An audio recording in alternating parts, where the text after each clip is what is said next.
मरद कहावे सोय, मेरे हृदय से प्रभु जाए, मरद कहावे सोय. हात सोडून जातो, खुशाल जा देवा.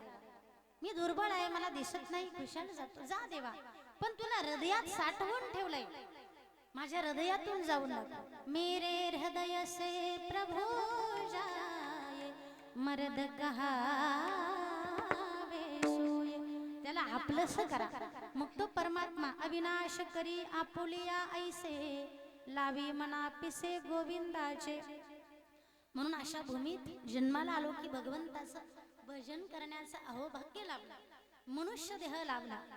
दुर्लभ अशा नरदेहाची प्राप्ती झाली. दुर्लभ हो मानुष देहो देहिना मोक्षण भंगूर, तत्रापि दुर्लभ्य मन्ये वैकुंठ प्रिय दर्शनम. तुकोबाराय म्हणतात, परमात्मा आपलाच आहे, आपलाच आहे, त्याला आपलंस करा, त्याचं भजन करा. काय करा? माता पित्याच्या स्वरूपामध्ये त्याला पहा, म्हणजे आपलंस करा. सगळ्या विश्वात त्याला पहा, सर्वाभूती पाहे एक वासुदेव. सगळीकडे त्याला पहा, म्हणजे आपलासा करा. लहान लेकरामध्ये त्याला पहा, म्हणजे आपलासा करा. चांगला विचार आत्मसात करा, म्हणजे आपलासा करा. त्याचं रूप हृदयामध्ये साठवा, म्हणजे आपलासा करा. त्याचे चरण अंतःकरणात साठवा, म्हणजे आपलासा करा. आणि अहोरात्र रात्रंदिवस त्याचं भजन करा, म्हणजे आपलासा करा.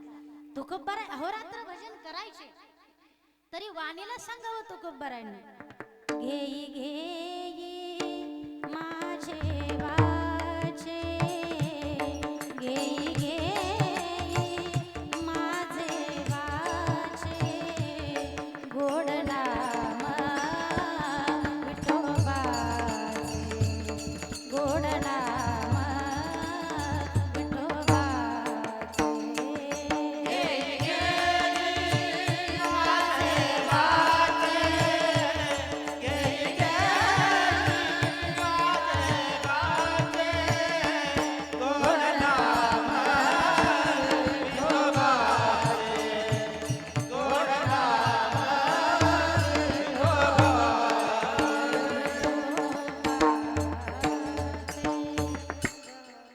तुम्ही घ्या रे डोळे सुखा, तुम्ही घ्या रे डोळे सुखा, पहा विठोबाचे मुखा, पहा विठोबाचे मुख.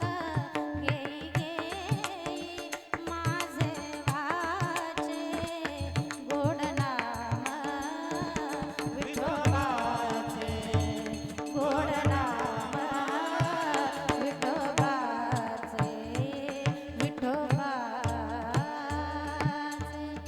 छंद लावा, लावी मना पिसे गोविंदाचे. नित्य छंद लावा परमात्म्याचा, म्हणजे आपलंसं करा. त्याचं रोज भजन करा, म्हणजे त्याला आपलंसं करा, त्याला जाणून घ्या. तुकाराम महाराज असं केल्यानंतर काय होईल? तुकोबारांनी सांगितलं, एकदा मनुष्याला मृत्यू येईल, पण कायमचा जन्म मरण संपेल, आणि त्या योगानं मृत्यूच्या पश्चात उत्तम उत्तम कीर्ती पाठीमागे शिल्लक राहील. त्याचं वर्णन जगद्गुरु तुकोबाराय आवाज वाढवा.